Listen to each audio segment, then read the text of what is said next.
Ito po yung contractor namin. Sa cellphone lang. Malaki nga po yung tiyan yan sa pangontrata. Binili po lahat ng Red Horse yung kanyang budget sa pangontrata. Ganyan po yung mga itsura ng contractor. Malalaki po yung tiyan. Busog na busog. Pakaban ng bayan. Ito engineer. Napasimento mo na ba yung lakot? Oo, nakipunta natin dyan, bilyon-bilyon. Gagawa natin dyan, kumuha ka muna ng tako. 1,000 isang araw, tagalimat ng dagat. Pag nalimat sa dagat, engineer, hindi mo, pag nalimat sa dagat, saka natin papasimento. So magkala na, bilyon-bilyon ang kikitain natin dyan. Oo. Sige. Kahit mga 20 katao, 1,000 isang araw. Tagalimat ng dagat. Okay, sige. Okay, pagdapat tayo. Yan po ang kunin yung contractor. Wala pong lugi. Huwag ka magkalala. Nakakap tayo sa kitain natin, bilyon-bilyon na yun. Para yung mga maglalaot, hindi na sila magbabangka.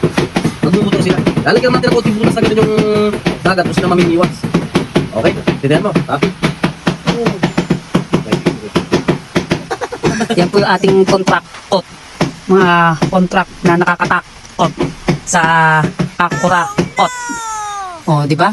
Paano na lang po ng puwit, pakamot-kamot na lang po ng puwit yung mga contractor na yan.